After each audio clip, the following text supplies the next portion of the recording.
ഭർത്താവിനോടൊപ്പം കാറിൽ ട്രാവൽ ചെയ്തുകൊണ്ടിരിക്കുന്ന സമയത്ത് അവരുടെ വണ്ടി ആക്സിഡന്റ് ആവുന്നു. അതോടുകൂടി നായിക മറവി രോഗത്തിന് അടിമയാവുകയാണ്. പിന്നീട് അങ്ങോട്ട് അവളെ ലൈഫിൽ എന്ത് സംഭവിച്ചാലും ആ കാര്യങ്ങൾ അടുത്ത ദിവസം ആകുമ്പോഴേക്കും മറന്നുപോകും. അങ്ങനെയുള്ള നായികന്റെ ജീവിതത്തില് പെട്ടെന്ന് വലിയൊരു പ്രശ്നം ഉണ്ടാവുന്നു. ആ പ്രശ്നം നായികയ്ക്ക് വല്ലാത്ത പൊല്ലാപ്പാവുന്നു. അതേ തുടർന്ന് നായിക ഫേസ് ചെയ്യുന്ന കുറേയധികം പ്രശ്നങ്ങളും ഫൈനലി നായിക ആ പ്രശ്നം സോൾവ് ചെയ്തോ അതിനൊരു സൊല്യൂഷൻ കണ്ടെത്തിയോ എന്നൊക്കെ പറയുന്ന ഒരു കിടിലൻ സൈക്കോളജിക്കൽ ത്രില്ലർ മൂവിയാണ് ഇന്ന് നമ്മൾ നോക്കുന്നത്. മച്ചന്മാരെ, അപ്പൊ എല്ലാവരെയും സിനിമാറ്റോഗ്രാഫറിന്റെ പുതിയൊരു വീഡിയോയിലേക്ക് സ്വാഗതം ചെയ്യുന്നു. ഇന്ന് നമ്മൾ നോക്കുന്നത് 2024 ഇപ്പോൾ റീസെന്റ് ആയിട്ട് പുറത്തിറങ്ങിയ ബൊഗെയിൻവില്ല എന്ന മലയാളം മൂവിയാണ്.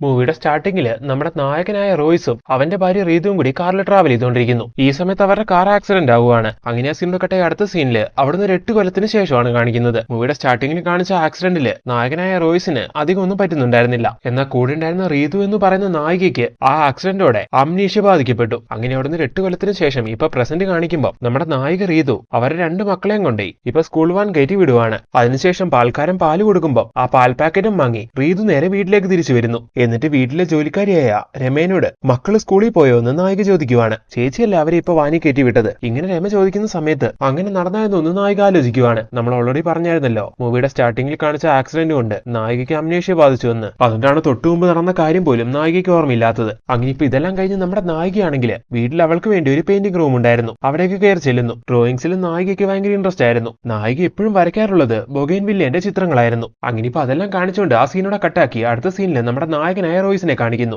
ആക്ച്വലി നായകൻ ഒരു ഡോക്ടറാണ്. നായകൻ ഹോസ്പിറ്റലിലേക്ക് ഡ്യൂട്ടിക്ക് പോയി കഴിഞ്ഞാൽ വീട്ടിൽ തനിച്ചുള്ള നായകനെ നോക്കാൻ വേണ്ടിയാണ് രമ എന്ന് പറയുന്ന ആ വേലക്കാരി ഉള്ളത്. നമ്മുടെ റോയ്സ് ആണെങ്കിൽ തന്റെ ഭാര്യ റീതുവിനെ ഒരുപാട് സ്നേഹിക്കുന്നു. അത് മാത്രമല്ല ഹോസ്പിറ്റലിലെ ചികിത്സയ്ക്ക് വേണ്ടി വരുന്ന രോഗികളോട് അദ്ദേഹം വളരെ നന്നായിട്ടാണ് പെരുമാറുന്നതെന്നൊക്കെ ഈ സമയത്ത് നമുക്ക് കാട്ടിത്തരുന്നു. അതായത് അയാളുടെ ക്യാരക്ടർ ഗുഡ് ആണെന്ന് കാണിക്കുന്നു. അടുത്ത സീനിൽ റോയ്സ് കൂടെ വർക്ക് ചെയ്യുന്ന മറ്റൊരു ഡോക്ടറോട് അന്ന് ഇവർക്ക് നടന്ന ആക്സിഡന്റിനെ പറ്റി പറയുവാണ്. അന്ന് നടന്ന ആക്സിഡന്റോടെ ഭാര്യ റീതുവിന് അംനീഷ്യ രോഗം ബാധിക്കപ്പെട്ടല്ലോ. ആ സമയത്ത് അവളെ ട്രീറ്റ് ചെയ്ത ഡോക്ടർ അവൾക്ക് ഇങ്ങനെ ഒരു അസുഖം ബാധിച്ചുകൊണ്ട് ഇനിയുള്ള കാലം ഭർത്താവായ നിങ്ങൾ അവളെ കൂടുതൽ കെയർ ചെയ്യണമെന്നൊക്കെ പറയുന്നുണ്ടായിരുന്നു. അങ്ങനെ ആ സീനിയുടെ കട്ടെ അടുത്ത സീനില് വീട്ടിലുള്ള റീതുവിനെ കാണിക്കുന്നു. റീതു വരയ്ക്കാറുള്ള ആ ബൊഗെയിൻവില്ലയുടെ ചിത്രങ്ങളൊക്കെ ഇല്ലേ, അതിപ്പോ ഒരെണ്ണം പൊതിഞ്ഞെടുത്ത് അവള് രമേനോടൊപ്പം, രമേന്റെ ഭർത്താവ് ഒരു ടാക്സി ഡ്രൈവറാണ്, അയാളുടെ ടാക്സിയും വിളിച്ച് ഒരു ആർട്ട് ഗാലറിയിലേക്ക് എത്തുന്നു. എന്നിട്ട് അതിന്റെ ഓണർക്ക് 3000 രൂപയ്ക്ക് ആ പെയിന്റിങ്സ് വിൽക്കുവാണ് അവര്. നായിക ഇതുപോലെ വരയ്ക്കുന്ന പെയിന്റിങ്സ് ഇടയ്ക്ക് ഇവരിങ്ങനെ കൊണ്ടേ വിൽക്കുമായിരുന്നു. നായികന്റെ പെയിന്റിങ്സ് ആരോ സ്ഥിരമായിട്ട് ഇതുപോലെ പൈസ കൊടുത്ത് വാങ്ങാറുണ്ടായിരുന്നു. അങ്ങനെ ഇപ്പം കൂടി വിറ്റിട്ട് ഇങ്ങനെ പുറത്തേക്ക് വരുന്ന സമയത്ത് നായിക രമേനോട് ചോദിക്കുന്നുണ്ട്, എന്നാലും എന്റെ ഈ പെയിന്റിങ്സിന് എന്തിനായിരിക്കും ഇത്രമാത്രം ഡിമാൻഡ്, ആരായിരിക്കും ഇത്രയും പൈസ കൊടുത്ത് ഇതൊക്കെ വാങ്ങുന്നത് എന്ന്. അങ്ങനെ ആ സീനോടെ കട്ടായി അടുത്ത സീനില് നമ്മുടെ നായകൻ റോയ്സ് സൺഡേ ഓഫ് ആയതുകൊണ്ട് കാറും എടുത്ത് ദൂരെ അവനൊരു എസ്റ്റേറ്റ് ഉണ്ട് അവിടേക്ക് എത്തുവാണ്. വരുന്ന സമയത്ത് നായകന്റെ കയ്യിലൊരു പൊതി കാണാം. അതെന്താന്ന് നോക്കിയിട്ടുണ്ടെങ്കിൽ നായകന്റെ അമ്മയും കൂടി ആ ആർട്ട് ഗാലറിയിൽ കൊണ്ടേ വിറ്റ ആ പെയിന്റിങ്സ് ഇല്ലേ, അതായിരുന്നു. അത് നായകനായിരുന്നു സ്ഥിരമായിട്ട് അവിടുന്ന് പൈസ കൊടുത്ത് വാങ്ങാറുണ്ടായിരുന്നത്. അങ്ങനെ ഇപ്പൊ അത് കൊണ്ടുവന്ന് നായകനായ എസ്റ്റേറ്റിലെ ഒരു റൂമിൽ സെറ്റ് ചെയ്യുന്നു. ഈ സമയത്ത് അവിടെ കാണാം ഇതേപോലെ നായകൻ വാങ്ങിയ അവളുടെ എല്ലാ പെയിന്റിങ്സും അവിടെയായിരുന്നു നായകൻ വെച്ചിരുന്നത്. നായകന്റെ കുട്ടിക്കാലത്ത് നായകൻ ജീവിച്ചിരുന്ന സ്ഥലമായിരുന്നു ഈ എസ്റ്റേറ്റ്. റീതുവിന് അസുഖം ബാധിച്ചതിന് ശേഷം നായകൻ ഈ എസ്റ്റേറ്റ് വിട്ട് ഇപ്പൊ താമസിക്കുന്ന സ്ഥലത്തേക്ക് മാറിയതാണ്. ഇപ്പൊ റീതുവിനെ ഇവിടേക്ക് കൊണ്ടുവരാറൊന്നുമില്ല. ഇതുപോലെ ആഴ്ചയിൽ ഒഴിവുള്ള ഞായറാഴ്ച മാത്രം നായകൻ ഇവിടേക്ക് എത്തി എസ്റ്റേറ്റിന്റെ കാര്യങ്ങൾ നോക്കി ഫ്രൂട്ട്സോ വെജിറ്റബിൾസോ എന്തെങ്കിലും ഉണ്ടെങ്കിൽ അതുമായിട്ട് തിരിച്ചു പോകും. അതാണ് നായകന്റെ പതിവ് എന്ന് കാണിക്കുന്നു. അങ്ങനെ ആ സീനോടെ കട്ടെ അടുത്ത ദിവസം കാണിക്കുന്നു. ഇപ്പൊ നായകന്റെ അടുത്ത് ഒരുപാട് കരഞ്ഞു പറഞ്ഞുകൊണ്ടിരിക്കുകയാണ്. എത്രയൊക്കെ ശ്രമിച്ചിട്ടും തനിക്ക് ബൊഗെയിൻവില്ല മാത്രമേ വരയ്ക്കാൻ കഴിയുന്നുള്ളൂ എന്ന്. ഈ സമയം നായകൻ അവളെ സമാധാനിപ്പിക്കുന്നു. എന്നിട്ട് അവളെ കൂട്ടിക്കൊണ്ടുപോയി അവളെ കുളിപ്പിച്ച് അവളുടെ തലയെല്ലാം തോർത്തി കൊടുത്ത് നീ കുറച്ചേരം കിടന്നുറങ്ങാൻ പറഞ്ഞ് അവളെ കിടത്തി ഉറക്കുന്നു. അങ്ങനെ സീനോടെ കട്ടെ അന്ന് രാത്രി കാണിക്കുന്നു. നായിക ഇപ്പൊ ഒരു ദുസ്വപ്നം കണ്ടു എഴുന്നേക്കുവാണ്. അവള് ഞെട്ടി എഴുന്നേക്കുന്ന കണ്ടിട്ട് നായകൻ ഇപ്പൊ എഴുന്നേറ്റ് എന്താ പറ്റിയെന്ന് ചോദിക്കുന്നു. റോയിച്ച് ആരോ നമ്മളെ ഫോളോ ചെയ്യുന്ന പോലെ എനിക്ക് ഫീൽ ചെയ്യുന്നു എന്ന് ഈ സമയം നായിക പറയുന്നു. അതാണോ കാര്യം? അങ്ങനെയാണെങ്കിൽ നാളെ തന്നെ നമുക്ക് വീട്ടിൽ CCTV ക്യാമറകൾ പിടിപ്പിക്കാമെന്ന് നായകൻ പറയുന്നു. അങ്ങനെ അടുത്ത ദിവസം നായകൻ പറഞ്ഞ പോലെ CCTV ക്യാമറാസ് പിടിപ്പിക്കാൻ വേണ്ടി അവിടേക്ക് അതിന്റെ ആൾക്കാർ വരുന്നു. ഈ സമയം നായകൻ നായികനോട് നീ അവർക്ക് കുടിക്കാൻ എന്തെങ്കിലും എടുക്കാൻ പറയുവാണ്. അങ്ങനെ നായിക അടുക്കളയിലേക്ക് പോയി അത് പ്രിപ്പയർ ചെയ്യുന്ന സമയത്ത് അവരവിടേക്ക് ക്യാമറ പിടിപ്പിക്കാൻ വേണ്ടി വരുന്നു. അപ്പൊ അവരെ കണ്ടത് നായികയാണെങ്കിൽ അവളുടെ അസുഖം കൊണ്ട് വയലന്റ് ആയിട്ട് പെരുമാറുവാണ്. ഈ സമയം നായകൻ അവിടേക്ക് വന്ന് അവളെ നോർമലാക്കാൻ ശ്രമിക്കുന്നു. എന്നാൽ അവളെ നോർമൽ ആവാത്ത സമയത്ത് നായകനാണെങ്കിൽ അവളെ അടിച്ച് താഴെ ഇടുവാണ്. എന്നിട്ട് നിങ്ങളിതൊന്നും കാര്യമാക്കണ്ട, എന്റെ ഭാര്യയ്ക്ക് ഇങ്ങനെ ഒരു അസുഖം ഉണ്ടെന്നൊക്കെ പറഞ്ഞ് നായകൻ അവളെ എടുത്തോണ്ട് റൂമിലേക്ക് പോകുന്നു. എന്നിട്ട് അവളെ ബെഡിൽ കൊണ്ടേ കിടത്തി അവളെ താഴെ വീണല്ലോ. അപ്പൊ അവളുടെ മുഖത്ത് ചെറിയ പരിക്ക് വരുന്നുണ്ടായിരുന്നു. അതിൽ മരുന്നെല്ലാം വെച്ചു കൊടുക്കുന്നു. അങ്ങനെ ആ സീനോടെ കട്ടായി അന്ന് രാത്രി നായിക പതിവ് പോലെ ഉറക്കത്തിൽ ഞെട്ടി എഴുന്നേക്കുന്നു. ഈ സമയം നായിക കാണുന്ന കാഴ്ച നായകന്റെ തലയ്ക്ക് പരിക്ക് പറ്റി കിടക്കുന്നതാണ്. അങ്ങനെ നായിക ഇത് കണ്ട് ഞെട്ടുന്ന അതേ സമയം തന്നെ ഒരാൾ വന്ന് നായകനെ ആക്രമിക്കാൻ ശ്രമിക്കുന്നു. അത് അവരുടെ വീട്ടിൽ കള്ളം കയറിയതായിരുന്നു. അങ്ങനെ ആ സീനോടെ കട്ടായി അടുത്ത ദിവസം നായകനെ കാര്യമെല്ലാം കൂടെ വർക്ക് ചെയ്യുന്ന ഡോക്ടറോട് പറയുന്നതായിട്ട് കാണിക്കുന്നു. അതിനുശേഷം നായകൻ ഡ്യൂട്ടി എല്ലാം കഴിഞ്ഞ് വീട്ടിലേക്ക് എത്തുവാണ്. ഇങ്ങനെ വീട്ടിലേക്ക് വരുന്ന സമയത്ത് നായകൻ ടാക്സിയിലാണ് വരുന്നത്. റോയിച്ച നമ്മുടെ കാർ എന്ത് ചെയ്യുന്ന ഈ സമയം നായക ചോദിക്കുന്നുണ്ട്. അത് സർവീസിന് കൊടുത്തു നായകൻ ആ സമയത്ത് പറയുന്നു. അങ്ങനെ ആ സീനോടെ കട്ടായി അടുത്ത സീനില് TV കണ്ടുകൊണ്ടിരിക്കുന്ന നായികനെ കാണിക്കുന്നു. ഇപ്പൊ ടിവിയിൽ ഒരു ന്യൂസ് വരുവാണ്. ചായ എന്ന് പറയുന്നൊരു പെൺകുട്ടി മിസ്സിംഗ് ആണെന്നും പറഞ്ഞുകൊണ്ട്. അത് കണ്ടപ്പോഴേ നായികയ്ക്കാണെങ്കിൽ മൈൻഡിലേക്ക് എന്തൊക്കെയോ കാര്യങ്ങൾ കണക്ട് ആവുന്നു. ഈ കുട്ടീനെ എനിക്കറിയാം, ഇവളെനിക്ക് പരിചയമുണ്ട്, ഞാൻ ഇവളെ കണ്ടിട്ടുണ്ടെന്നൊക്കെ ഈ സമയം നായികയാണെങ്കിൽ ജോലിക്കാരിയായ രമേനോട് പറയുവാണ്. എന്ന ഓർമ്മേന്റെ പ്രശ്നമുള്ളതുകൊണ്ട് നായികയ്ക്കാണെങ്കിൽ എവിടെയാണ് അവളെ കണ്ടത്, എങ്ങനെയാണ് അവളെ പരിചയം നിന്നും കറക്റ്റ് ആയിട്ട് കിട്ടുന്നില്ല. ചേച്ചിക്ക് വെറുതെ തോന്നിയായിരിക്കും എന്നൊക്കെ പറഞ്ഞ് ഈ സമയത്ത് രമയാണെങ്കിൽ ആ സീൻ ഒതുക്കുന്നു. കുറച്ചേരം കഴിഞ്ഞ് നായികയാണെങ്കിൽ റൂമിൽ അങ്ങനെ ഇരിക്കുമ്പോൾ മറ്റൊരു കാര്യം ശ്രദ്ധിക്കുന്നു. അവളുടെ കയ്യിൽ ഒരു ബ്രേസ്ലെറ്റ് ഉണ്ടായിരുന്നു, അത് മിസ്സായിരിക്കുവാണ്. അങ്ങനെ ഇപ്പൊ അവള് റൂം മുഴുവൻ അന്വേഷിക്കുന്നു. അതുപോലെ രമേന്റെ അടുത്ത് നിന്ന് റോയിച്ചിന് എനിക്ക് വെഡിങ് ആനിവേഴ്സറിക്ക് വാങ്ങി തന്ന എന്റെ കൈ കടന്ന ബ്രേസ്ലെറ്റ് കാണുന്നില്ല, അതെവിടെ മിസ്സായി ഒന്ന് അന്വേഷിക്കാനൊക്കെ പറയുന്നു. അങ്ങനെ അവർ രണ്ടുപേരും കൂടി വീട് മുഴുവൻ അത് അന്വേഷിക്കുന്നു. എന്നാൽ കിട്ടുന്നില്ല. കുറച്ചേരം കഴിഞ്ഞ് നമ്മുടെ നായകനാണെങ്കിൽ സർവീസിന് കൊടുത്ത കാറെല്ലാം തിരിച്ചു വാങ്ങി ഇപ്പൊ വീട്ടിലേക്ക് എത്തുന്നു. ഈ സമയം നായികയാണെങ്കിൽ സന്തോഷത്തോടുകൂടി പുറത്തേക്ക് ഇറങ്ങി വന്ന് നായകനോട് പറയുവാണ് റോയിച്ചിന് ഇന്നൊരു സർപ്രൈസ് ഉണ്ടെന്ന്. ഇത് കേട്ട നായകൻ അതെന്താണെന്ന് ചോദിക്കുമ്പോൾ അവള് നായകനെ അവളുടെ ആ പെയിന്റിംഗ് റൂമിലേക്ക് വിളിച്ചുകൊണ്ട് പോകുന്നു. എന്നിട്ട് ഇന്ന് അവള് വരച്ച 3 ചിത്രങ്ങൾ അയാൾക്ക് കാട്ടിക്കൊടുക്കുവാണ്. എല്ലാ ദിവസവും അവള് സെയിം ബൊഗൈൻവില്ലേന്റെ ചിത്രങ്ങളായിരുന്നല്ലോ വരച്ചുകൊണ്ടിരുന്നത്. എന്നാൽ ഇന്ന് അതിൽ നിന്ന് വ്യത്യസ്തമായി അവള് സൂര്യകാന്തി പൂക്കളുടെയും ഒരു റാബിറ്റിന്റെയും ഒരു ബാറ്റ്മാൻ സിംബലിന്റെയും ചിത്രം വരച്ചു. ഇത് കാണുന്ന റോയ്സ് നന്നായിട്ടുണ്ടെന്നൊക്കെ പറയുന്നു. അതിനുശേഷം കുട്ടികൾ സ്കൂളിൽ നിന്ന് വരുമ്പോൾ അവർക്കും ഈ ചിത്രം കാട്ടിക്കൊടുക്കുവാണ്. അങ്ങനെ അവരുടെ ലൈഫ് പോയിക്കൊണ്ടിരിക്കുന്ന ആ സമയത്ത് ഒരു ദിവസം പെട്ടെന്ന് അവരുടെ വീട്ടിലേക്ക് 2 പോലീസുകാരെത്തുന്നു. ഫഹദ് ഫാസിൽ ചെയ്യുന്ന റോള് ACP ഡേവിഡ് കോഷിന്റെയാണ്. അങ്ങനെ ഇപ്പൊ ഈ പോലീസുകാരെ കണ്ട് നമ്മുടെ നായകൻ കാര്യം ചോദിക്കുമ്പോൾ ACP പറയുവാണ് ചായ എന്ന് പറയുന്ന ഒരു പെൺകുട്ടീനെ 2-3 ദിവസം മുമ്പ് മിസ്സായി. നാട്ടിലെ അറിയപ്പെടുന്ന ഒരു രാഷ്ട്രീയക്കാരന്റെ മകളാണത്. സോ ആ കേസിനെ പറ്റി അന്വേഷിച്ച സമയത്ത് കാണാതായ അന്ന് ചായനെ നിങ്ങളുടെ ഭാര്യ ഫോളോ ചെയ്യുന്നതായിട്ട് ഒരു CCTV വിഷ്വലില് ഞങ്ങൾ കണ്ടെത്തിയിട്ടുണ്ട്. സോ ഇപ്പൊ ഞങ്ങൾ വന്നിരിക്കുന്നത് അതിനെ പറ്റി ചോദിക്കാനാണെന്ന്. ഇത് കേട്ട നായകൻ വൈഫിനെ അവിടേക്ക് വിളിക്കുന്നു. അങ്ങനെ ഇപ്പൊ അവളോട് ACP കാര്യം ചോദിക്കുന്നു. അന്ന് ആ കുട്ടി കോളേജ് കഴിഞ്ഞ് പോകുന്ന സമയത്താണ് അവൾ മിസ്സായിട്ടുള്ളത്. ആ സമയത്ത് അവളെ ഫോളോ ചെയ്തു പോയി. നിങ്ങൾ അവളോട് എന്തോ സംസാരിച്ചായിരുന്നു, അതെന്താണെന്ന് ചോദിക്കുന്ന സമയത്ത് ഓർമ്മയില്ലാത്ത നമ്മുടെ നായികയ്ക്കാണെങ്കിൽ അവര് ചോദിച്ചതിന് മറുപടി കൊടുക്കാൻ കഴിയുന്നില്ല. ഈ സമയം ACPനെ പുറത്തേക്ക് വിളിച്ചുകൊണ്ട് പോയിട്ട് നായകൻ അവന്റെ വൈഫിന്റെ അസുഖങ്ങളെ പറ്റി എല്ലാം പറയുന്നു. അങ്ങനെ ഇപ്പൊ കാര്യങ്ങളെല്ലാം മനസ്സിലാക്കി ACP നോക്കൂ ഡോക്ടർ, ഇതൊരു സീരിയസ് കേസാണ്, അതുകൊണ്ട് ഇതിൽ വിട്ടുവീഴ്ചയൊന്നും ചെയ്യാൻ ഞങ്ങൾക്ക് കഴിയില്ല. എന്നാലും ഞങ്ങളിപ്പോ പോവുക. നാളെ നിങ്ങൾ വൈഫിനെയും കൂട്ടിക്കൊണ്ട് വൈഫിന്റെ മെഡിക്കൽ റിപ്പോർട്ട്സുമായിട്ട് പോലീസ് ക്ലബിലേക്ക് വരണമെന്ന് പറഞ്ഞു പോകുന്നു. അങ്ങനെ അടുത്ത ദിവസം അവര് പറഞ്ഞ പോലെ വൈഫിനെയും കൂട്ടിക്കൊണ്ട് നായകൻ അവിടേക്ക് ചെല്ലുന്നു. എന്നിട്ട് റിപ്പോർട്ട്സ് എല്ലാം കാട്ടിക്കൊടുത്ത് കാര്യങ്ങളെല്ലാം അവരെ ബോധിപ്പിക്കുന്നു. ശേഷം അവരാണെങ്കിൽ നായകനോട് ആ കേസിനെ പറ്റിയുള്ള ചില കാര്യങ്ങളെല്ലാം ചോദിക്കുവാണ്. അങ്ങനെ ചായ എന്ന് പറയുന്ന ആ കാണാതായ പെൺകുട്ടിയുടെ ഫോട്ടോ കാട്ടിക്കൊടുത്ത് ഈ പെൺകുട്ടിനെ നിങ്ങളൊന്നും കണ്ടില്ലായിരുന്നോ, എന്തിനു വേണ്ടിയാ കണ്ടതെന്നൊക്കെ ചോദിക്കുമ്പോൾ നായിക അതെല്ലാം ഇങ്ങനെ ഓർത്ത് വെക്കാൻ ശ്രമിക്കുന്നു. ഈ സമയം നായകന്റെ മനസ്സിലേക്ക് അന്നത്തെ ചില വിഷ്വൽസ് എല്ലാം വരുന്നുണ്ട്. അങ്ങനെ നായിക അവളുടെ മനസ്സിൽ വരുന്ന ആ കാര്യങ്ങളെല്ലാം ഇപ്പൊ ACPനോട് പറയാൻ തുടങ്ങുന്നു. സാറേ, ഞാൻ അന്ന് ആ പെൺകുട്ടിയെ കണ്ടായിരുന്നു, ആ സമയത്ത് ആ കുട്ടീനെ ആരെ ഫോളോ ചെയ്യുന്നുണ്ടായിരുന്നു. ഇങ്ങനെ പറയുന്ന സമയത്ത് ACP അത് ആരാണെന്ന് ശരിക്കും ആലോചിച്ച് നോക്കാൻ പറയുവാണ്. ഈ സമയം നായിക ഒന്ന് ആലോചിച്ചിട്ട് അതെന്റെ വീട്ടിലെ വേലക്കാരി രമയാണെന്ന് പറയുന്നു. അങ്ങനെ അവര് പറഞ്ഞ ഈ കാര്യം കേട്ട് ACP അങ്ങനെയാണെങ്കിൽ രമേനെ പെട്ടെന്ന് ഇവിടേക്ക് വിളിച്ചു വരുത്താൻ കൂടെയുള്ള പോലീസിനോട് പറയുന്നു. അങ്ങനെ ഇതെല്ലാം കഴിഞ്ഞ് പോലീസുകാർ അവിടെ നിന്ന് മാറുന്ന സമയത്ത് നായകൻ ചെന്ന് നായകനെ വഴക്ക് പറയുവാണ്. നിന്റെ ഇമാജിനേഷനിൽ വരുന്ന കാര്യങ്ങളൊന്നും ഇങ്ങനെ പറയരുതെന്ന് ഞാൻ നിന്നോട് പല പ്രാവശ്യവും പറഞ്ഞിട്ടില്ലേ. രമയ കുട്ടീനെ ഫോളോ ചെയ്യുന്ന പോലെ നിനക്ക് ഇമാജിനേഷനിൽ വന്നതല്ലേ, അത് നീ പോലീസുകാരോട് പറഞ്ഞുകൊണ്ട് ഇനി അതിന്റെ പേരിൽ അവർക്ക് എന്തൊക്കെ പൊല്ലാപ്പം ഉണ്ടാവാൻ പോകുന്നതെന്ന് നിനക്ക് അറിയാവോന്നൊക്കെ ചോദിച്ച് റോയ്സ് വഴക്ക് പറയുന്ന സമയം നായിക കരയുന്നു. അങ്ങനെ കുറച്ചേരം കഴിയുമ്പോഴേക്കും പോലീസ് വിളിച്ചുകൊണ്ട് രമയ അവളുടെ ഭർത്താവ് അവിടേക്ക് വരുന്നു. ഇങ്ങനൊരു കേസിൽ ആവശ്യമില്ലാതെ കുടിക്കുകൊണ്ട് രമയ്ക്കും ഭർത്താവിനും നായകനോടും ദേഷ്യമായിരുന്നു. അങ്ങനെ രമേനെയും ഭർത്താവിനെയും പോലീസുകാർ ചോദ്യം ചെയ്യുന്ന സമയത്ത് നായിക പറഞ്ഞതൊന്നും ശരിയല്ല എന്ന് അവർ പറയുന്നു. സംഭവം നടന്ന അന്ന് ഇവരാണെങ്കിൽ ഒരു ബന്ധുവിന്റെ കല്യാണത്തിന് ദൂരെ എവിടെയോ പോയതായിരുന്നു. അതിന് തെളിവ് അവർ ഈ സമയത്ത് കാട്ടിക്കൊടുക്കുന്നുണ്ട്. അങ്ങനെ പോലീസുകാർക്ക് നായിക പറഞ്ഞത് സത്യമല്ല എന്ന് മനസ്സിലാവുന്നു. അതിനുശേഷം നായകനെ വിളിച്ച് പോലീസുകാർ സംസാരിക്കുവാണ്. ഈ സമയം നായകൻ അവളുടെ അസുഖം കൊണ്ട് അവൾ ഇതെല്ലാം ഹാലുസിനേറ്റ് ചെയ്യുന്നതാണ്. ഇന്ന് നടന്ന കാര്യങ്ങൾ ചിലപ്പോൾ അവൾക്ക് നാളെ ഓർമ്മയുണ്ടാവില്ല. അവളുമായിട്ട് വളരെ ക്ലോസ് ആയിട്ടുള്ള ആൾക്കാരെ മാത്രമേ അവൾക്ക് ഓർത്തിരിക്കാൻ കഴിയുള്ളൂ. അങ്ങനെയാവണം രമേന്റെ കാര്യം അവൾ പറഞ്ഞെന്നൊക്കെ ഷെയർ ചെയ്യുന്നു. എന്തായാലും നിങ്ങളുടെ ഭാര്യനെ ഞങ്ങൾക്ക് ശരിക്കും ഒന്ന് ചോദ്യം ചെയ്യണം. കാരണം ആ കേസുമായിട്ട് അവർക്ക് എന്തൊരു ബന്ധമുണ്ട്, പക്ഷെ അവർക്കൊന്നും ഓർമ്മയില്ല. അതുകൊണ്ട് ഇനി ഞങ്ങൾ വിളിക്കുമ്പോൾ നിങ്ങൾ വരണമെന്നും പറഞ്ഞ് പോലീസുകാർ ഇപ്പോൾ അവരവിടെ നിന്ന് പറഞ്ഞു വിടാൻ തുടങ്ങുന്നു. ഈ സമയം ഞെട്ടിക്കുന്ന ഒരു കാര്യം നായകൻ പോലീസുകാരോട് പറയുവാണ്. ആക്ച്വലി ഇവർക്ക് 2 കുട്ടികളുണ്ടെന്ന് പറഞ്ഞില്ലായിരുന്നോ, അതും നായകന്റെ ഹാലുസിനേഷൻ ആയിരുന്നു, അവർക്ക് ശരിക്കും കുട്ടികളില്ലായിരുന്നു. അങ്ങനെ ആ സീനോടെ കട്ടായി അന്ന് ഈവനിങ് നായകൻ കൂടെയുള്ള പോലീസിനോട് പറയുവാണ് ഈ കേസ് വലിയ തലവേദനയാവുന്നുണ്ട്. ഓർമ്മയില്ലാത്ത ആ സ്ത്രീനെ കൊണ്ട് കാര്യങ്ങൾ പറയിപ്പിക്കാൻ നമ്മൾ ശ്രമിച്ചാൽ നടക്കില്ല. അതുകൊണ്ട് ഇതുപോലുള്ള കേസുകളിൽ നമ്മളെ ഹെൽപ്പ് ചെയ്യുന്ന മീര എന്ന് പറയുന്ന സൈക്കോളജിസ്റ്റിനെ കാര്യം പറഞ്ഞൊന്ന് വിളിപ്പിക്കണമെന്ന് ഇത് കേൾക്കുന്ന കൂടെയുള്ള പോലീസുകാരനും ഒക്കെ പറയുന്നു. അങ്ങനെ അടുത്ത ദിവസം മീര എന്ന് പറയുന്ന സൈക്കോളജിസ്റ്റിനെ ഈ കാര്യങ്ങൾ പറഞ്ഞു വിളിക്കുവാണ്. അങ്ങനെ ഈ കേസിനെ പറ്റി കൂടുതൽ കാര്യങ്ങൾ മനസ്സിലാക്കിയതിനു ശേഷം പോലീസുകാരുടെ കൂട്ടത്തില് മീരയും നായികനെ ചോദ്യം ചെയ്യാൻ വേണ്ടി ചെല്ലുന്നു. അന്ന് നടക്കുന്ന കാര്യങ്ങളൊക്കെ നായിക മറന്നു പോകാറുള്ളതുകൊണ്ട് നായിക അവളുടെ ഡയറിയിൽ എഴുതി വെക്കുമായിരുന്നു. അതുപോലെ തന്നെ ഓരോ ദിവസം നടക്കുന്ന കാര്യങ്ങൾ അവളുടെ ഫോണിലെ വോയിസ് റെക്കോർഡായിട്ട് സേവ് ചെയ്ത് വെക്കുമായിരുന്നു. അങ്ങനെ ഇപ്പൊ ഇതെല്ലാം മനസ്സിലാക്കി മീര അതെല്ലാം ചെക്ക് ചെയ്യുവാണ്. എന്നാൽ ചായ എന്ന് പറയുന്ന പറയുന്ന പെൺകുട്ടി കാണാതായ ദിവസത്തെ നായകന്റെ വോയിസ് റെക്കോർഡ് മാത്രം ആ ഫോണിലില്ലായിരുന്നു. അങ്ങനെ ഇപ്പൊ അതിന് കാരണം എന്താന്ന് ചോദിക്കുന്ന സമയത്ത് നായകൻ അതിന് റിപ്ലൈ കൊടുക്കുന്നു. ചിലപ്പോൾ അന്ന് പ്രത്യേകിച്ച് നോട്ട് ചെയ്യാനും ഭാഗത്തിന് ഒന്നും ഉണ്ടായിരുന്നില്ലായിരിക്കും, അതുകൊണ്ടായിരിക്കും അവളെ റെക്കോർഡ് ചെയ്യാത്തതെന്ന്. ഈ സമയത്ത് നമ്മളെ കാട്ടിത്തരുവാണ് അന്ന് നായകന്റെ മൈൻഡിലേക്ക് വന്ന വിഷ്വൽസ് ഒക്കെ. കാണാതായ ചായ എന്ന് പറയുന്ന പെൺകുട്ടിനെ ആരോ ഫോളോ ചെയ്യുന്നതായിട്ട് കാട്ടിയിട്ടുണ്ടായിരുന്നല്ലോ. അത് അന്ന് രമയാണെന്നായിരുന്നു നായിക പറഞ്ഞിട്ടുണ്ടായിരുന്നത്. എന്നാൽ ആക്ച്വലി അത് രമയല്ലായിരുന്നു, അത് നായിക തന്നെയായിരുന്നു. എന്നാൽ നായിക രമേന്റെ കാര്യം പറഞ്ഞുകൊണ്ട് അവർക്ക് പോലീസ് സ്റ്റേഷനിലേക്ക് കയറേണ്ടി വന്നായിരുന്നല്ലോ. ആ ഒരു കാരണത്താല്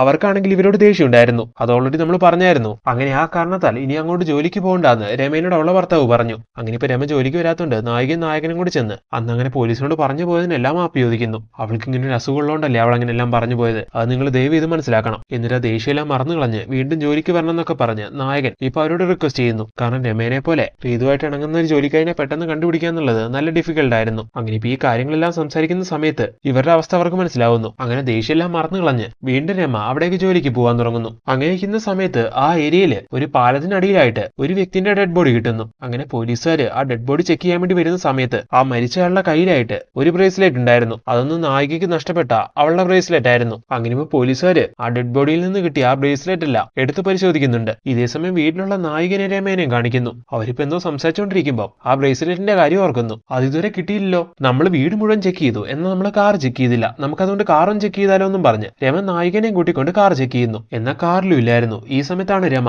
നായികനോട്, ചേച്ചി കഴിഞ്ഞ ആഴ്ച സാറ് കാർ സർവീസിന് കൊടുത്തില്ലായിരുന്നോ, ഇനി ഒരു പക്ഷെ ബ്രേസ്ലെറ്റ് കാറിൽ അങ്ങനെ ഉണ്ടായിരുന്നെങ്കിൽ അവര് സർവീസ് ചെയ്യുമ്പോൾ അവിടെ എങ്ങനെ നഷ്ടപ്പെട്ടിട്ടുണ്ടാവും, സോ നമുക്ക് അവിടെ ഒന്ന് പോയി നോക്കാന്ന് പറയുവാണ്. അങ്ങനെ അടുത്ത സീനിൽ അവരെ അവിടേക്ക് എത്തി ആ കാര്യങ്ങൾ അന്വേഷിക്കുന്നു. ആ സമയത്ത് സർവീസ് സെന്ററിലെ ആൾക്കാർ പറയുകയാണ് ഈ കാറ് കഴിഞ്ഞ ആഴ്ച ഇവിടെ സർവീസിന് വന്നിട്ടില്ല എന്ന്. ഇത് കേട്ട നായിക അപ്പൊ എന്തിനായിരിക്കും റോഹിച്ചൻ കാറ് സർവീസിന് കൊടുത്തിരിക്കുമായിരുന്നു എന്ന് തന്നോട് നുണ പറഞ്ഞെന്ന് ആലോചിക്കുന്നു. അന്ന് രാത്രി നായകൻ ഡ്യൂട്ടി എല്ലാം കഴിഞ്ഞ് വീട്ടിലേക്ക് വരുമ്പോൾ നായിക അതിനെ പറ്റി ചോദിക്കുന്നു. അങ്ങനെ നായകനോട് ദേഷ്യപ്പെടുവാണ്. ഈ സമയം നായകൻ കാര്യങ്ങൾ പറയുന്നു. അന്നൊരു ദിവസം രാത്രി ഇവരുടെ വീട്ടിലെ കള്ളൻ കയറിയില്ലായിരുന്നോ, അങ്ങനെ കള്ളൻ നായകനെ ആക്രമിച്ച് നായകന്റെ തല പൊട്ടുന്നുണ്ടായിരുന്നു. അതുപോലെ നായികനെ ആക്രമിക്കാൻ ശ്രമിച്ചപ്പോൾ നായകൻ ആ കള്ളനെ ടേബിൾ ലാമ്പ് വെച്ച് തല്ലി ഓടിക്കുന്നുണ്ടായിരുന്നു. അങ്ങനെ അവിടുന്ന് രക്ഷപ്പെടുന്ന സമയത്ത് നായകന്റെ ബ്രേസ്ലെറ്റും കൊണ്ടായിരുന്നു അവൻ പോയിട്ടുണ്ടായിരുന്നത്. അങ്ങനെ അവിടുന്ന് രക്ഷപ്പെട്ട് ഓടുന്ന സമയത്ത് അവിടുത്തെ പാലത്തിൽ നിന്ന് താഴേക്ക് വീണ് അയാൾ മരിച്ചു. ആ വ്യക്തിന്റെ ഡെഡ് ബോഡി ആയിരുന്നു തൊട്ടു മുമ്പത്തെ സീനില് പോലീസുകാരെ കണ്ടെത്തിയിട്ടുണ്ടായിരുന്നത്. അങ്ങനെയാണ് ആ ബ്രേസ്ലെറ്റ് അയാളുടെ കയ്യിൽ വന്നത്. അങ്ങനെ അന്ന് ആ ഒരു കള്ളന്റെ ആക്രമണത്തില് നായകന്റെ തല പൊട്ടിയായിരുന്നല്ലോ. അങ്ങനെ പെട്ടെന്ന് കാറും എടുത്ത് അവർ ആശുപത്രിയിലേക്ക് പോകുന്നുണ്ടായിരുന്നു. അങ്ങനെ പോകുന്ന സമയത്ത് കാറിൽ ബ്ലഡ് വീഴുന്നുണ്ടായിരുന്നു. അങ്ങനെയാണ് നായകൻ സർവീസ് ചെയ്യാൻ വേണ്ടി കാർ കൊടുത്തത്. എന്നാൽ ആ സർവീസ് സെന്ററിലല്ല കൊടുത്തത്, മറ്റൊരിടത്തായിരുന്നു. ഈ കാര്യങ്ങളെല്ലാം ആ സംഭവം നടന്ന പിറ്റേ ദിവസം ഞാൻ നിന്നോടൊന്ന് പറഞ്ഞതായിരുന്നു, നീ അതെല്ലാം മറന്നുപോയതാണെന്ന് ഇപ്പൊ നായകൻ പറയുമ്പോൾ കാര്യങ്ങൾ അറിയാതെ റോഹിച്ചിനോട് ഞാൻ ദേഷ്യപ്പെട്ടു, എന്നോട് ക്ഷമിക്കണമെന്നും പറഞ്ഞ് നായിക കരഞ്ഞുകൊണ്ട് മാപ്പ് ചോദിക്കുവാണതിന്. അങ്ങനെ അടുത്ത സീനിൽ നമ്മുടെ നായികയാണെങ്കിൽ അവളുടെ ബെഡ്ഷീറ്റ് മാറ്റുന്ന സമയത്ത് 2 തുണ്ടു പേപ്പർ താഴെ വീഴുന്നു. അതിലൊന്നില് വീട്ടിൽ കയറിയ കള്ളനെ റോഹിച്ചൻ തല്ലി ഓടിച്ചു എന്നും മറ്റേ പേപ്പറിൽ കാണാതായ ചായ എന്ന് പറയുന്ന പെൺകുട്ടിനെ എനിക്ക് അറിയാമെന്നായിരുന്നു അവൾ എഴുതിയിട്ടുണ്ടായിരുന്നത്. അങ്ങനെ ഇപ്പൊ ഇത് കണ്ടതോടെ നായകന്റെ മൈൻഡിലേക്ക് വീണ്ടും ചായ എന്ന് പറയുന്ന ആ കുട്ടിന്റെ ഓർമ്മകളെല്ലാം വരാൻ തുടങ്ങുന്നു. അങ്ങനെ ഇരിക്കുന്ന സമയത്ത് പോലീസുകാർ വീണ്ടും അവരുടെ വീട്ടിലേക്ക് എത്തുവാണ്. ഇപ്പൊ പോലീസുകാർ എത്തിയിരിക്കുന്നത് ആ കള്ളന്റെ ഫോട്ടോ കാട്ടിക്കൊടുത്ത് അയാളെ അറിയുമെന്ന് ചോദിക്കാൻ വേണ്ടിയായിരുന്നു. അങ്ങനെ ഇപ്പൊ അതെല്ലാം കാട്ടിക്കൊടുത്ത് അയാളെ അറിയുമെന്ന് ചോദിക്കുന്ന സമയത്ത് അന്ന് നടന്ന കാര്യങ്ങളെല്ലാം നായകൻ ഇപ്പൊ പോലീസുകാരോട് ഷെയർ ചെയ്യുന്നു. ഇത്രയും കാര്യങ്ങൾ നടന്നിട്ട് നിങ്ങൾ എന്താ പോലീസിലെ കംപ്ലൈന്റ് ചെയ്യാത്തതെന്ന് ഈ സമയം പോലീസുകാർ ചോദിക്കുന്നു. സാറേ, അന്ന് ആ കള്ളൻ ഒന്നും കൊണ്ടുപോയില്ല എന്നാണ് ഞാൻ വിചാരിച്ചത്, എന്നാൽ പിന്നീടാണ് മനസ്സിലായത് റീതുവിന്റെ ബ്രേസ്ലെറ്റ് അയാൾ കൊണ്ടുപോയിരുന്നു എന്ന്. പിന്നീട് അത് കാണാനില്ല എന്നും പറഞ്ഞ് റീതു സങ്കടപ്പെടുന്ന കണ്ടപ്പോൾ ഞാൻ അതേപോലെ ഒരെണ്ണം പുതിയത് അവൾക്ക് വാങ്ങിക്കൊടുക്കുകയും ചെയ്തു. അങ്ങനെ ആ പ്രശ്നം ഒതുക്കി. ഇങ്ങനെ ഈ സമയം നായകൻ പറയുന്നു. അങ്ങനെ കാര്യങ്ങളെല്ലാം മനസ്സിലാക്കിയ പോലീസുകാർ അവിടെ നിന്ന് അങ്ങനെ പോവുകയും ചെയ്യുവാണ്. ചായ എന്ന് പറയുന്ന പെൺകുട്ടീനെ കാണാതായതുപോലെ കഴിഞ്ഞ 2 മാസങ്ങളിൽ ഇതുപോലെ മറ്റു 2 പെൺകുട്ടികളും കാണാതായിട്ടുണ്ട്. അങ്ങനെ സെയിം പാറ്റേണിലുള്ള കേസുകളായതുകൊണ്ട് തന്നെ ഈ 3 കേസിന് ബന്ധമുണ്ടാവുമെന്ന് പോലീസുകാരെ കണ്ടുപിടിക്കുന്നു. അങ്ങനെ ഇപ്പൊ ആ കുട്ടികളുടെ ഫോട്ടോ ആയിട്ട് വന്ന് അതും കാട്ടിക്കൊടുത്ത് നായികയ്ക്ക് അതിൽ എന്തെങ്കിലും അറിയുമെന്നറിയാൻ വേണ്ടി അവർ ചോദ്യം ചെയ്യുവാണ്. എന്നാൽ നായികയ്ക്ക് ഓർമ്മയില്ലാത്തതുകൊണ്ട് അവർക്ക് ആവശ്യമുള്ള രീതിയിലൊന്നും നായിക റെസ്പോണ്ട് ചെയ്യുന്നില്ല. ഈ ഒരു കാര്യം കൊണ്ട് അന്ന് ആക്സിഡന്റ് സംഭവിച്ചതിന് ശേഷം നായകനെ ട്രീറ്റ് ചെയ്ത ആ ഡോക്ടറെ ഇപ്പൊ സൈക്കാട്രിസ്റ്റ് ആയ മീരയും ACP ആയ ഡേവിഡും കൂടി പോയി കാണുന്നു. അങ്ങനെ ഇപ്പൊ അയാളോട് നായകന്റെ കാര്യങ്ങൾ ചോദിക്കുന്ന സമയത്ത് നായകന്റെ സിറ്റുവേഷൻ അല്ല അയാൾ ഇവർക്ക് വിശദീകരിച്ചു കൊടുക്കുന്നു. അതുപോലെ നായിക ഈ ആശുപത്രിയിൽ കുറെ നാൾ കിടന്ന് അതിന് ട്രീറ്റ്മെന്റ് എടുത്തതാണ്. അങ്ങനെ ഇപ്പൊ ആ മുറി എല്ലാവർക്ക് കാട്ടിക്കൊടുക്കുന്ന സമയത്ത് ആ മുറിയുടെ ജനലരികിലായിട്ട് ഒരു വലിയ ബൊഗൈൻവില്ല എല്ലാം വളർന്നു നിൽക്കുന്നത് ഇവര് കാണുന്നു. അങ്ങനെ ഇത് കണ്ടതും അപ്പൊ നായിക സ്ഥിരമായിട്ട് ബൊഗൈൻവില്ലേന്റെ ചിത്രങ്ങൾ വരയ്ക്കാൻ ഇതായിരിക്കും കാരണമെന്ന് അവർക്ക് പിടികിട്ടുന്നു. എന്തായാലും ഈ കേസുമായിട്ട് നായികയ്ക്ക് എന്തോ ഒരു ബന്ധമുണ്ടെന്നുള്ള കാര്യം ഇവർക്ക് എന്തായാലും ഉറപ്പാണ്. ഈ ഒരു കാര്യം കൊണ്ട് തന്നെ നായകന്റെ പെർമിഷനോടെ നായികനെ മീര എന്തോ ഒരു ടെസ്റ്റിന് വിധേയമാക്കുവാണ്. അങ്ങനെ ഈ ഒരു ടെസ്റ്റോടെ നായികയ്ക്ക് ഇതിൽ എന്തോ കാര്യമായിട്ടുള്ള പങ്കുണ്ടെന്ന് അവർ കണ്ടുപിടിക്കുന്നു. അങ്ങനെ ആ പെൺകുട്ടികൾ മിസ്സായിട്ടുള്ള സ്ഥലത്തേക്ക് അവരെ കൂട്ടിക്കൊണ്ട് പോവുകയാണ് ACP മീരയും കൂടി. ആ സ്ഥലത്ത് എത്തിക്കുന്നതോടെ ആ സ്ഥലം കാണുന്ന സമയത്ത് എന്തെങ്കിലും കാര്യങ്ങൾ നായികയ്ക്ക് ഓർമ്മ വരുമെന്ന് നോക്കാൻ വേണ്ടിയാണ് ഇങ്ങനെ ചെയ്യുന്നത്. എന്നാൽ അപ്പോഴും നായികയ്ക്കൊന്നും ഓർമ്മ വരുന്നില്ല. ഓർക്കാൻ ശ്രമിക്കുമ്പോഴെല്ലാം നായിക വെള്ളത്തിൽ മുങ്ങി താഴുന്ന പോലെയൊക്കെ അവൾക്ക് ഫീൽ ചെയ്യുന്നു. അങ്ങനെ ഒരു ക്ലൂവും കിട്ടാതായിരിക്കുന്ന ആ സമയത്ത് നമ്മുടെ മീരയാണെങ്കിൽ പേഴ്സണലായിട്ട് ഈ കേസിനെ അതിനെപ്പറ്റി അന്വേഷിച്ചിറങ്ങുവാണ്. അങ്ങനെ അവള് റീതു സ്ഥിരമായിട്ട് അവളുടെ പെയിന്റിങ്സ് എല്ലാം വിൽക്കാനുള്ള ആർട്ട് ഗാലറിയില്ലേ അവിടേക്ക് എത്തി അവളുടെ പെയിന്റിങ്സ് എല്ലാം സ്ഥിരമായിട്ട് വാങ്ങാറുള്ളത് ആരാന്ന് അന്വേഷിക്കുന്നു.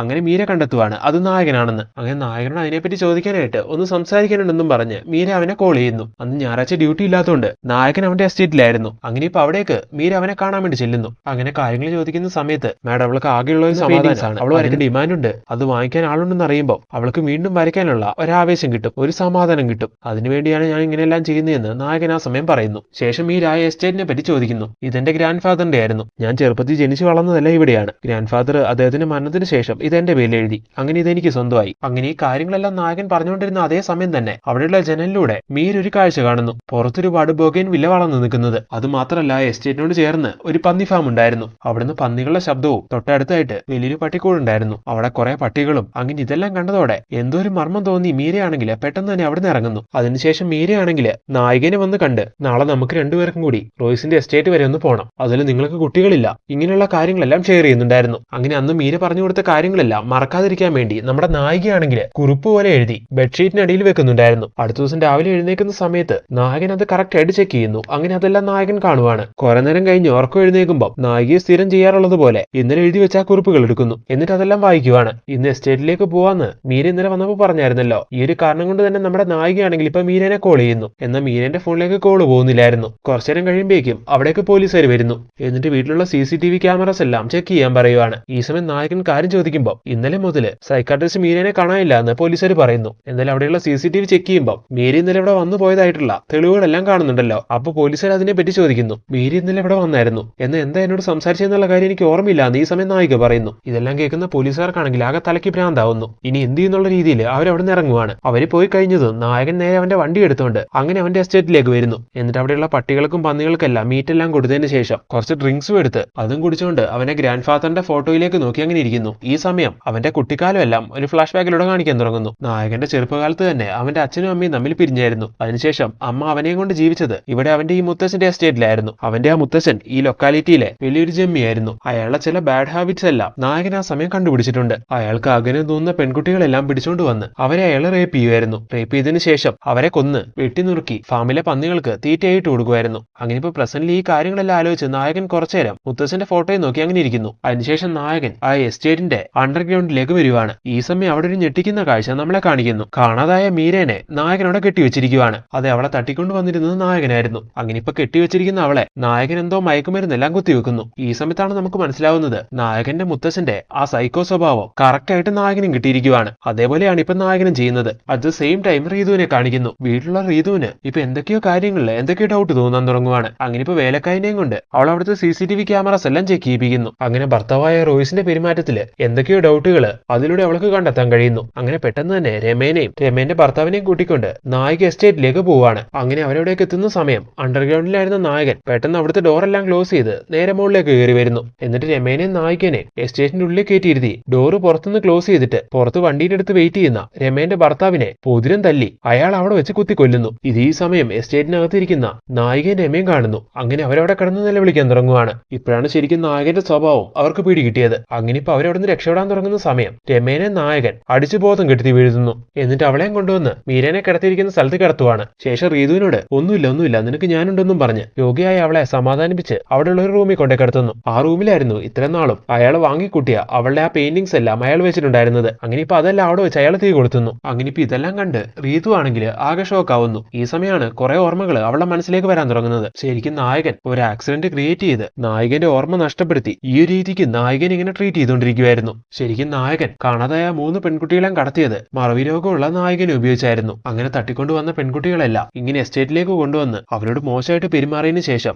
അവരെ തന്റെ ഗ്രാൻഡ് ഫാദർ ചെയ്യുന്ന രീതിയിൽ വെട്ടിനുറുക്കി ഫാമിലെ പന്നിക്ക് തീറ്റയായിട്ട് കൊടുക്കും. ഓർമ്മയില്ലാത്ത നായകനെ കൊണ്ട് അങ്ങനെല്ലാം ചെയ്യിപ്പിച്ചത് ഈ കാര്യങ്ങളൊന്നും പുറത്തു വരില്ലല്ലോ എന്നുള്ള ആ ഒരു ധൈര്യത്തിന്റെ പുറത്തായിരുന്നു. സംഭവിച്ച കാര്യങ്ങളെല്ലാം ദിനംപ്രതി നായിക മറന്നു പോകാൻ വേണ്ടി അയാൾ നായികനെ ബാത്ടപ്പിൽ തല പിടിപ്പിച്ച് മുക്കുമായിരുന്നു. അന്ന് മീര ഈ എസ്റ്റേറ്റിലേക്ക് വന്ന സമയത്ത് അവിടുത്തെ അറ്റ്മോസ്ഫിയർ എല്ലാം കണ്ടപ്പോൾ റോയ്സിനെ അവൾക്ക് ഡൗട്ട് അടിച്ചായിരുന്നു. അതുകൊണ്ടാണ് പെട്ടെന്ന് അവൾ അവിടെ നിന്ന് ഇറങ്ങിയിട്ടുണ്ടായിരുന്നത്. ഇത് മനസ്സിലായ റോയ്സ് തന്റെ ഭാര്യനെ വെച്ച് തന്നെയാണ് മീരേനെ അവിടുന്ന് കടത്തിയത്. അങ്ങനെ ഇപ്പൊ ഈ ഓർമ്മകളെല്ലാം വന്നതിന് ശേഷം നമ്മുടെ നായികയാണെങ്കിൽ അവിടുന്ന് പുറത്തേക്ക് ഇറങ്ങി ഓടി രക്ഷപ്പെടാൻ ശ്രമിക്കുന്നു. എന്നാൽ നായകൻ ആ സമയം എസ്റ്റേറ്റിൽ വളർത്തിക്കൊണ്ടിരുന്ന പട്ടികളെല്ലാം തുറന്നു വിടുന്നു. അങ്ങനെ ആ പട്ടികൾ പുറകെ ചെല്ലുന്നുണ്ട് നായികയ്ക്ക് രക്ഷപ്പെടാൻ കഴിയുന്നില്ല. അങ്ങനെ നായകൻ അവളെ പിടിച്ച് നേരെ അണ്ടർഗ്രൗണ്ടിലേക്ക് കൊണ്ടുവരുന്നു. നിന്നെ ഇതൊന്നും കാണിക്കേണ്ട എന്നാണ് ഞാൻ വിചാരിച്ചത്. പക്ഷെ കുഴപ്പമില്ല, എന്തായാലും നാളെ നീ ഇതെല്ലാം മറന്നു പോവല്ലോ. ഇങ്ങനെല്ലാം നായകൻ സംസാരിച്ചുകൊണ്ടിരിക്കുന്ന അതേ സമയം തന്നെ ബോധമില്ലാതെ കിടന്ന മീരയ്ക്ക് പെട്ടെന്ന് ബോധം വരുന്നു. അങ്ങനെ അവൾ ചാടി എഴുന്നേറ്റ് അവളെ കെട്ടിയിട്ടിരിക്കുന്ന ചങ്ങല വെച്ച് അവന്റെ കഴുത്ത് മുറുക്കുന്നു. എന്നിട്ട് റീതുവിനോട് പെട്ടെന്ന് പോലീസിനെ വിളിച്ച് ഈ കാര്യം പറയാൻ പറയുവാണ്. അപ്പോഴേക്കും നായകൻ കയ്യിലിരിക്കുന്ന ഒരു തോക്ക് വെച്ച് റീതുവിന്റെ തലക്ക് എറിയുന്നു. അങ്ങനെ റീതു താഴെ വീഴുവാണ്. ഈ സമയം കൊണ്ട് നായകൻ